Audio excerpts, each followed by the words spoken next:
Alô, vocês, saudações, primeiro ano, Calimera!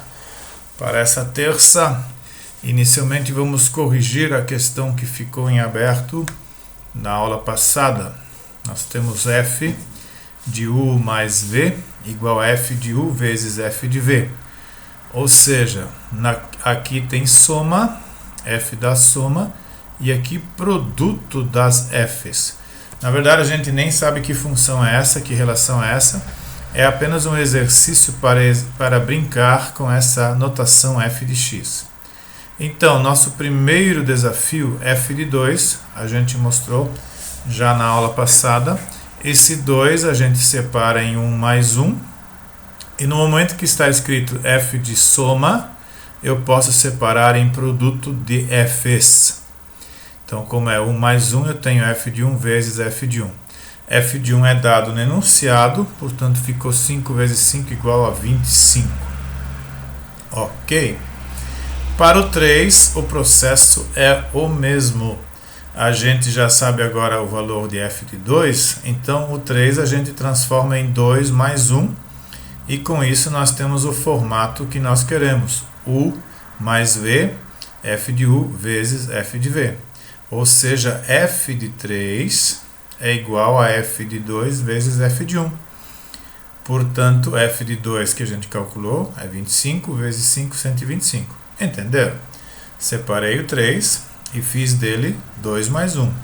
Cheguei no formato u mais v. Se eu tenho o formato u mais v, eu escrevo no formato f de u vezes f de v. E aí é só substituir os valores e chegar a essa resposta. Daqui para frente a gente precisa ser esperto.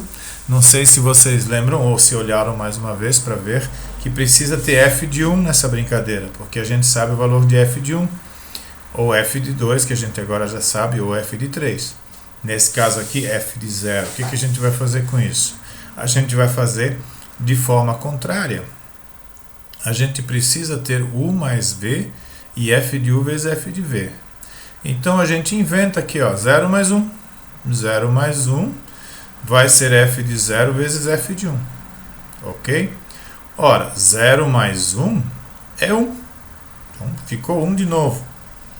Só que do lado de cá eu tenho f de 0 e f de 1. Perceberam? Então eu separei aqui, aliás, criei, né? 0 mais 1 e ficou f de 0 vezes f de 1. Para que eu tivesse isso. Essa aqui é uma jogada que tem que ter um pouquinho de imaginação, tá, gente? Ora, 0 mais 1 é 1. F de 0 eu quero. F de 1 eu tenho. Então, onde tem f de 1, eu boto 5. Ficou 5 no lugar desse f de 1.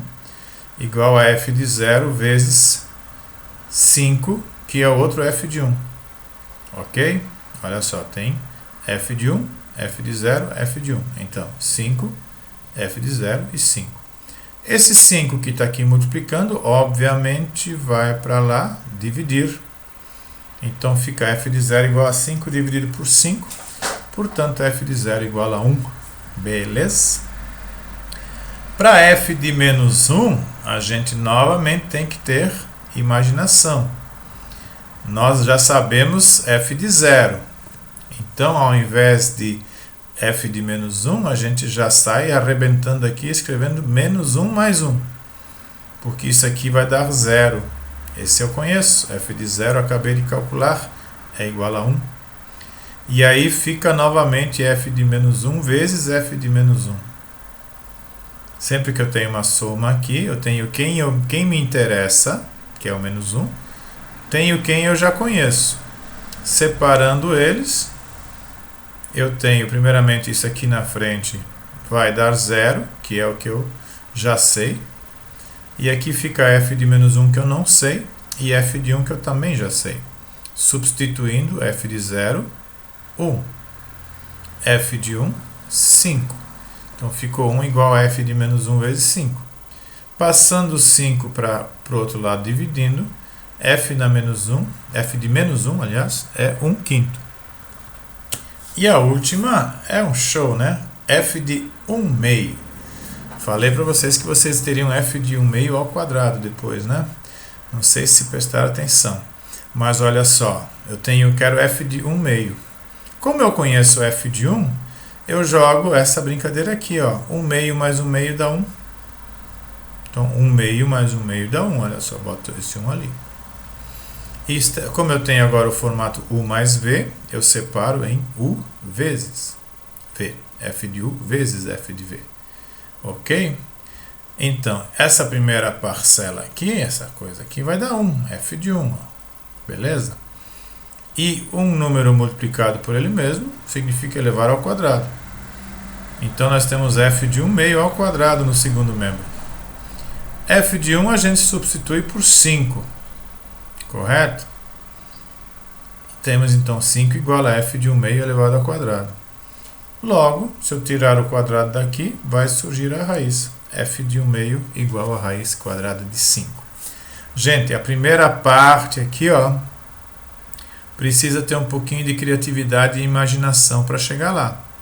Para ter uma soma que chegue a uma expressão onde fique apenas um valor desconhecido e os demais conhecidos. Aqui ficou f de 1 meio desconhecido e os outros conhecidos, no caso 5. E aqui, olha só, tinha 3 valores, f de 0, f de menos 1, f de 1. F de 0 era conhecido, f de 1 era conhecido, foi só calcular f de menos 1. Isso aqui, como diria meu amigo Thomas, a gente vai repetir para entender melhor. Ok? Vamos lá então com a aula seguinte.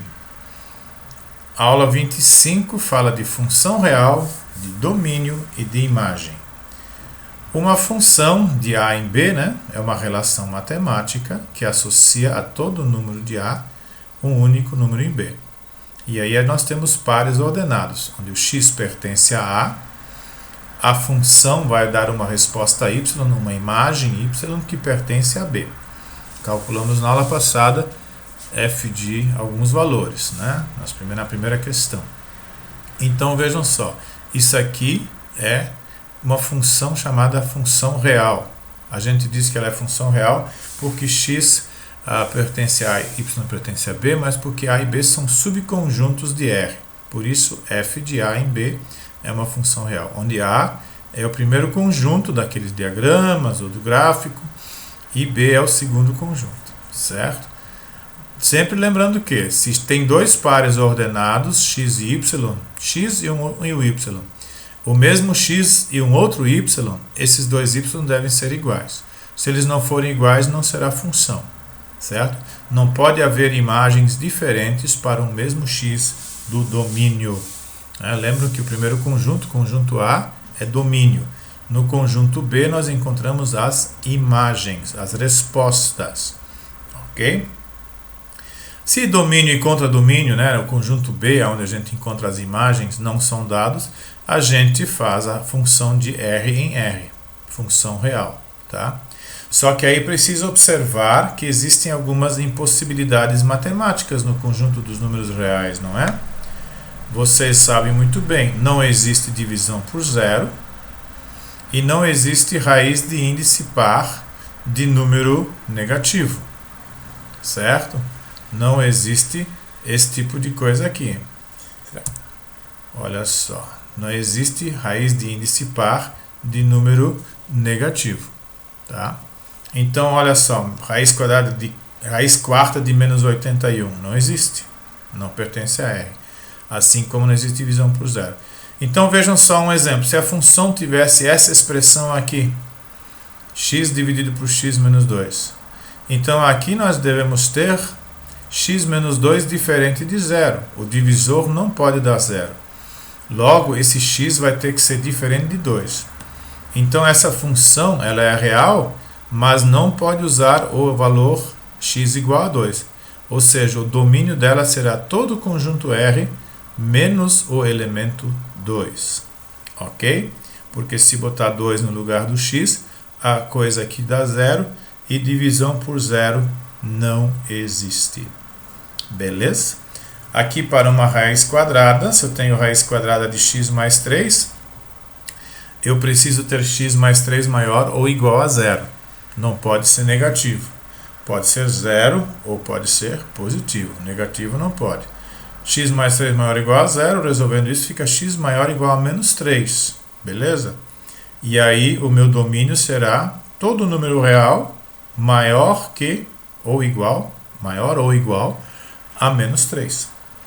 Número abaixo de menos 3 não posso usar, porque aí vai dar uma resposta negativa e raiz quadrada de número negativo não existe. Então o domínio às vezes vai estar claro e às vezes a gente precisa lembrar aqui, ó, existem impossibilidades matemáticas em R. Beleza? Ok, agora vamos ver isso também de forma gráfica. O domínio ele vai estar no gráfico no eixo X. A projeção do gráfico, que é a curva, vai estar então sobre o eixo das abscissas, ok? Pelo gráfico, a gente vai ter o sistema de coordenadas, abscissas e ordenadas, e vai precisar então enxergar a projeção da curva, enfim, o gráfico, né, se é uma curva, se é uma reta, sobre esses eixos. No X vai estar o domínio, e no Y vai estar a imagem. Olha só que exemplos legais eu trouxe para nós aqui, ó. Nós temos aqui uma primeira função. Ela começa aqui no X, todo mundo está vendo a flechinha ali. Ali eu tenho o valor menos 1 para X. E ela vai, a projeção dela sobre o eixo das abscissas, né? Se eu fizer um desenho e pintar essa projeção vai chegar até aqui, nesse valor aqui, que eu contei e vi que dá 8. Então, projeção quer dizer puxar esses pontos todos para o eixo X. Aqui para baixo, então, a gente vai ter essa sombra aqui, daqui até ali, ó, né? Ou daqui no primeiro, menos 1, até aqui no mais 8. Vamos contar, está certo? 1, 2, 3, 4, 5, 6, 7, 8. Certo?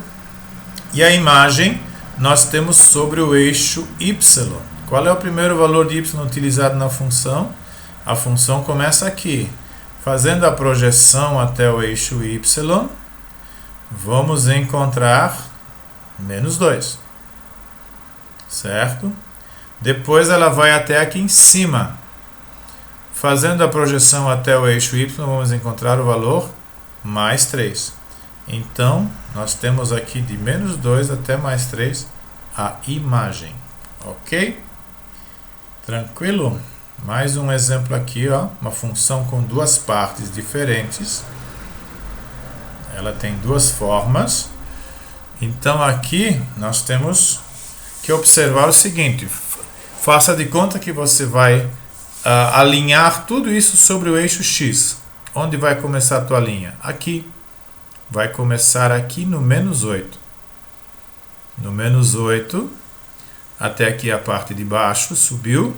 Aqui a parte de cima desce, até aqui é toda a projeção, vem para cá. E agora? Tem um fechado e um aberto. Como eles estão descendo para cá, vai estar fechado. Certo? Vai estar fechado. A projeção desse ponto aqui vem para cá também. Certo? Então continua. Agora a projeção desses pontos vem todas para cá. As projeções, enfim, até aqui no final. E agora a gente levanta esses pontos, eles vão para lá e a gente para aqui no 4. Então começamos no menos 8 e fomos até o 4. Domínio iniciando em menos 8, indo até 4. Menor igual é menor igual, porque é fechado no início e no final. Aqui tem uma bolinha aberta, mas aquela fechada lá compensou isso. Então está tudo fechadinho aqui. E para a imagem, nós começamos então aqui no menos 5, que é o primeiro valor que a função vai ter se nós projetarmos para cá. Trazendo para cá, vamos chegar aqui. Projetando toda essa curva até onde é que é o ponto mais alto dela. O ponto máximo é aqui. Vem tudo isso para cá e aqui nós temos o final. Então, nossa imagem vai de menos 5 até 4. Menos 5 menor ou igual a y menor ou igual a 4. Ok? Essa então a noção de imagem e domínio sobre o gráfico. E também as exceções que a gente precisa observar. Com essa aula, eu recomendo então que vocês procurem resolver as questões das páginas 119 e 120, certo? Na próxima, para sexta-feira, eu vou apresentar a correção dessas questões e vamos ver se dá para ir adiante, ok? Grande abraço para vocês, boa semana, até mais, tchau!